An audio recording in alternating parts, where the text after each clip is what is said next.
Shalom, shalom, brother Kashakwala. And here is another installment of Let's Take a Look Into It. And this is number 10, giving all glory, honor, and praises to Yahweh by Hashem, Yahweh Shai, by Hashem Hakwadash. Double honors to the apostles and elders of Great Millstone who rule and teach well.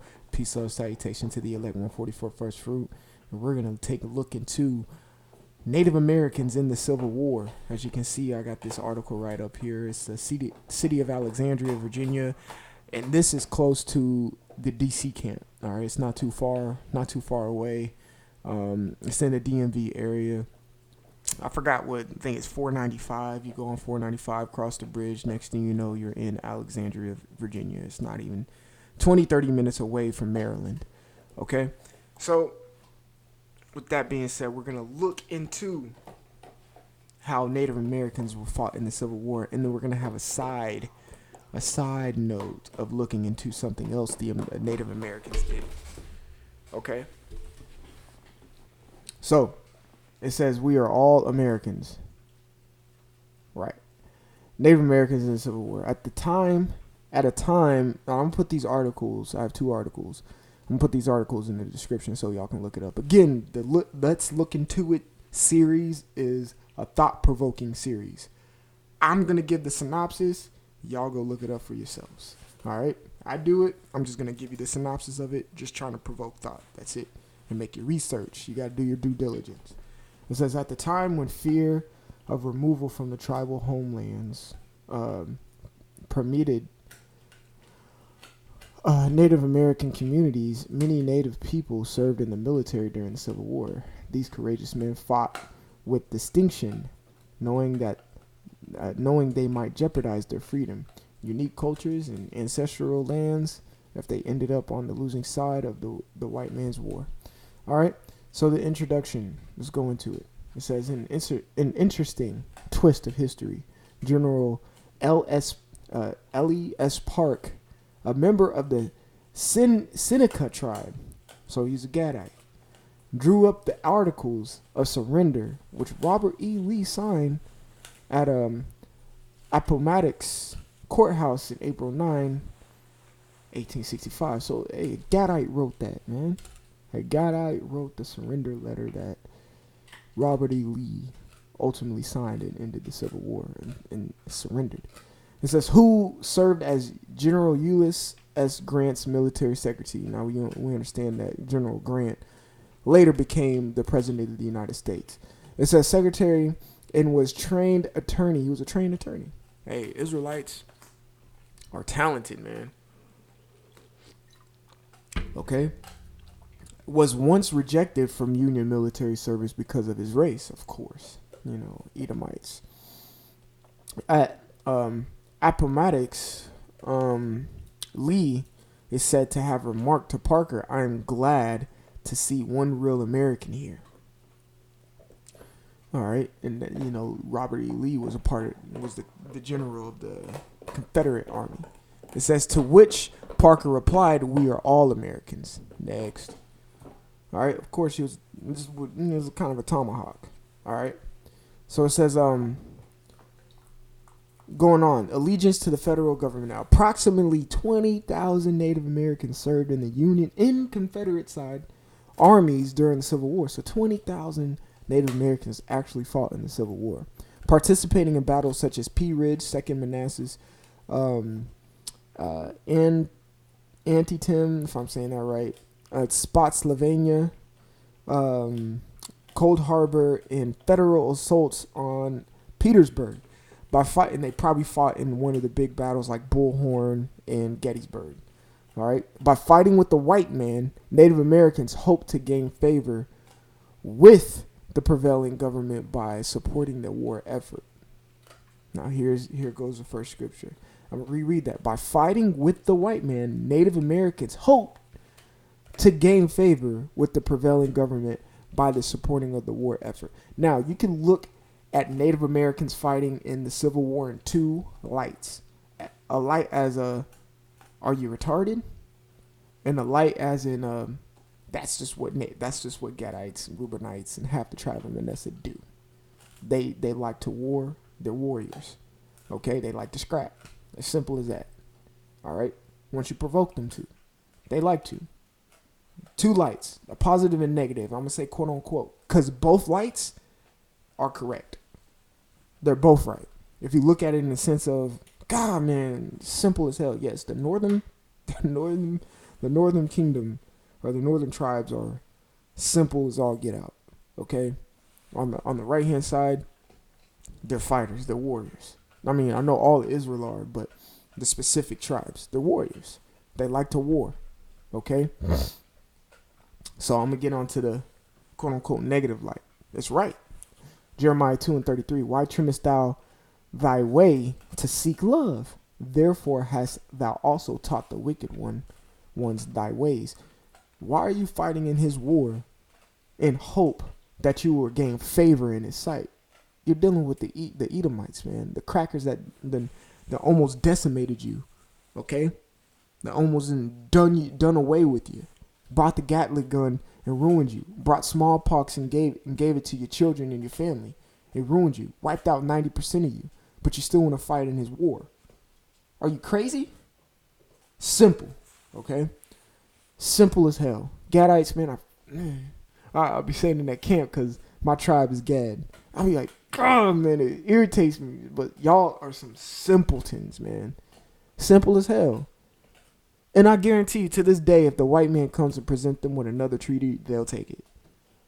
You can already see they broke every treaty they ever made with you. And now another one they're breaking is this Dakota pipeline thing. They don't give a shit about you. So why fight in their war? Okay?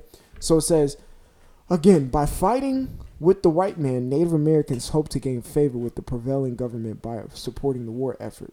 Jeremiah 2:33. Why trim your ways? Why trim your ways? They also saw war service as a means to end discrimination and relocation from ancestral lands and Western territories. They hope that they'll show favor by participating in the white man's war to get gain out of something. I hope they'll change their mind like, oh, well, he helped us out. No, bro. The Union and the Confederate don't give a shit about you. They're Edomites. Okay? They're Edomites just using you because they know you can fight.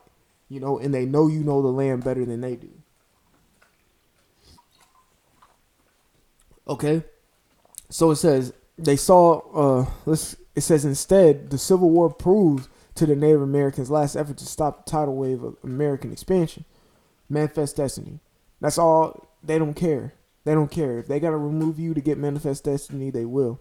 While the war raged, the African Americans were proclaimed free. But I got an article on that.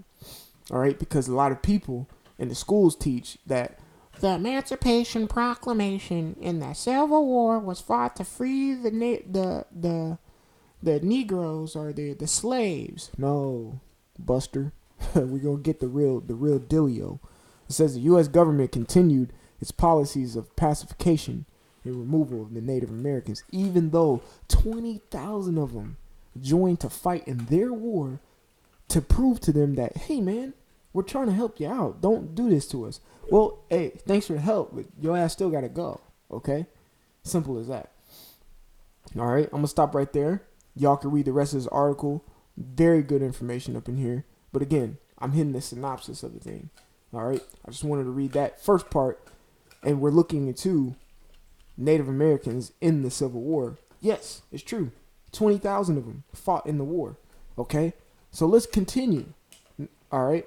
Oh, sorry. Let me get a scripture real quick showing you that this is why they wanted the war. Because it's in their system. This is 1 Chronicles 5:18. It says the sons of Reuben and the Gadites and half the tribe of Manasseh, of valiant men able to bear buckler and sword and shoot with the bow and skillful in war.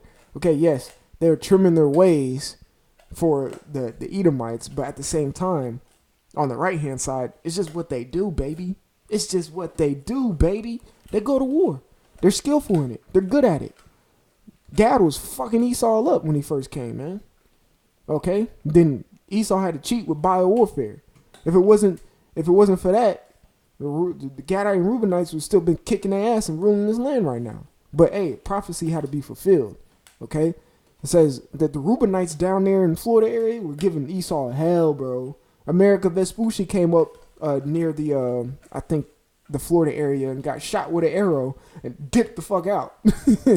All right. It says, were 440,703 score that went out to war. Hey, they were war. Hey, what's up? You know what I'm saying? That's just how they were. Okay. But going to the next point. This is from Afropunk.com. It says, know your black history. Slave revolts part 1. Blacks and Native Americans. Now, yes, when you think of the Civil War, a lot of people think, oh, the slaves are free and it helped them out. Now when you think, oh, shoot, Native Americans fought in the Civil War. So were they helping Jake out? I mean, the Southern tribes out? Let's see. All right. It says the powerful alliance you'll never learn about in school. Correct. Yes, the Native Americans are helping the niggas out. All right, they was helping the niggas out. Okay, just to put it in layman's terms, they were helping them out. So I'm gonna read this first paragraph, and of course I'm gonna put this article in the description below. Y'all can go look it up for yourself. It says, consider what most and I have a hold on. Let me read. Consider what most of us know about slave revolts. That there were a few major revolts like the Nat Turner Revolt in 1830. Correct. You can watch a movie on that. Very edifying. Very good. All right. Were quickly put down. I propose a different view. The Americans under a constant state of revolt or threat of slave revolt. There were so many documented slave revolts that we need to picture slaveholders living in terror of revolts. Correct. All right. A lot of people will be like, oh, the white man had us in subjection. There's a reason why we're in a different form of slavery now. It's because of all these revolts. Hey, Judah and Benjamin and Levi, they was getting down on the Edomites revolting against them. They were. Nat Turner wasn't the only revolt. There's hell of a lot of revolts. There was a hell of a lot of uprisings. Okay? It says they actually lived in constant fear of people they were supposedly superior to and in control of. Correct. They couldn't sleep good at night knowing that these dudes at any time can revolt on my plantation and they outnumber me to the max. All right? I got me, my wife, and my 3 children. Okay? And I got 30 slaves. And 10 big brawly men. And you know Judite women can fight too. All right? Of the slaves. It says this is the real history of slavery in America. What we learn in school that the white Americans historically initiated the fight to end slavery is false. Correct. It is false. All right. Civil War, all that was political. Okay.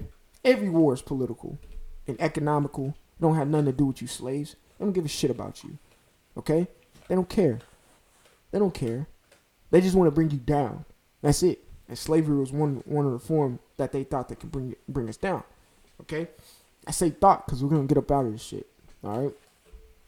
It says there were white heroes, especially those like John Brown and others who actually participated and assisted in slave revolts. Hey, you never know. John Brown could have just been a confusion of faces. I give Esau no goddamn credit. The only credit I'll give him is you're a diabolical, evil ass character, antagonist. All right, you playing your role. That's the only credit I can give. But other than that, oh, he helped us. Nah, bro, I ain't giving you no credit. Nothing. All right, fuck it, Edomite. Excuse my Swahili. All right, it says, but in reality, it was the unrelenting resistance to slavery that brought emancipation to the forefront of the American political agenda. Woo! You see, Jake was fed up. Now, man, we're gonna fight. You know what I'm saying?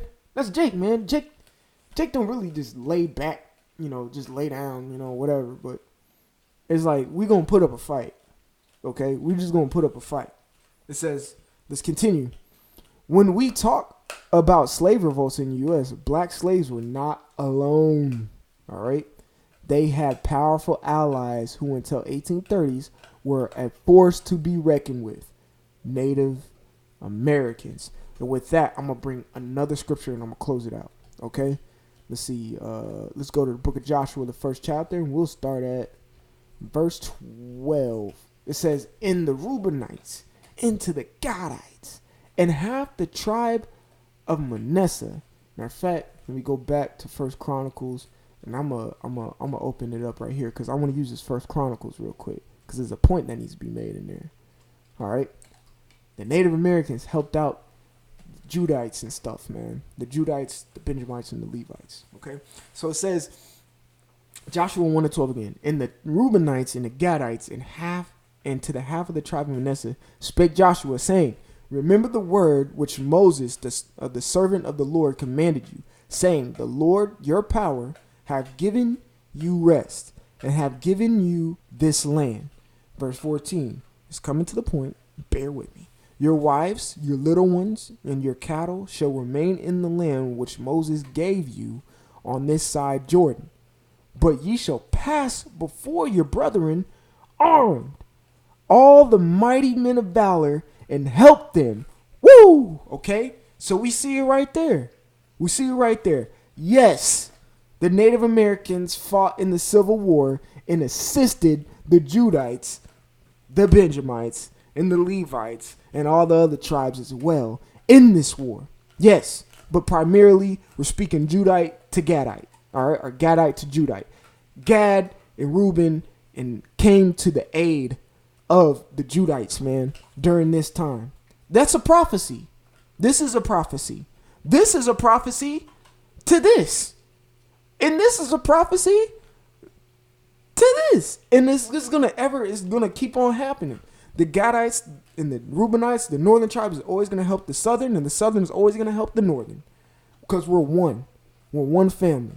But we're primarily showing that, hey, look, the Gadites helped the Judites, man. All right, Native Americans helped niggas because they had the same enemy. All right, so going ahead, it says, remember, Salakia, verse 14, "Your wives, your little ones, your cattle shall remain in the land which Moses gave you on this side Jordan, but ye shall pass before your brethren armed, all the mighty men of valor, and help them." All right, that's it. All right, and when you go into First Chronicles and read this, we don't stop there. Who did they go to help? King David, who was a Judite.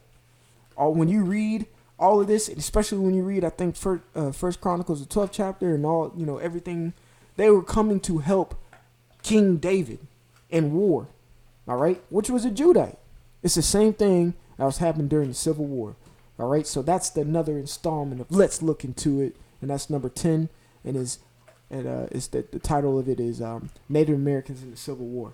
All right, Lord willing, y'all are edified. I want to give all glory, honor, and praises to Yahweh Ba'ashem Yahushai, Ba'ashem HaKakwadash. Double honors to the apostles and elders, the great millstone, who rule and teach well. Peace, love, salutation to the elect 144. I'm the brother Kasha Quali from the GMS Atlanta Church. Until next time, I want to say shalom.